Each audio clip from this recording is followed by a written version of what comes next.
বাজার করে আসতেছেন? আলু, কাঁচামরি এগুলো আর কি। কোত্থেকে কিনছেন? ফুলতলা বাজার থেকে। ওইখান থেকে এই পাহাড়ের উপর উঠতেছেন? অনেক কষ্ট হয় না? কষ্ট মানে তা আপনাদের এখানে মানে কি কাজ করে, কি মানে টাকা পাই কোত্থেকে? ওই কলা বাগানে কাজ করি। কলা বাগান নিজেদের নাকি অন্যদের? না, অন্যদের। আচ্ছা, অনেক কষ্ট তাই না? অনেক কষ্ট আছে। আসলে দেখতে পাচ্ছেন কতটা সারভাইভ করে আসলে। কি বাগান থেকে নিয়ে আসলেন? আপনাদের বাগান আছে না? ওইখান থেকে এতগুলা কলা নিয়ে আসতেছেন? এইগুলা বিক্রি করবেন কোথা থেকে?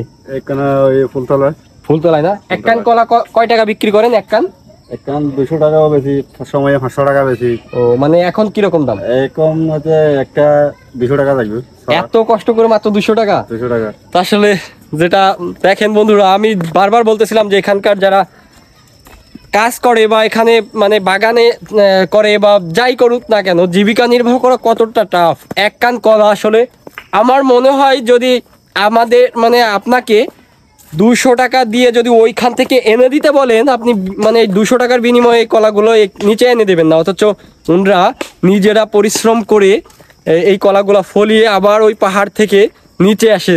এবার চিন্তা করুন আসলে ওরা কতটা সারভাইভ করে লাইফ নিয়ে।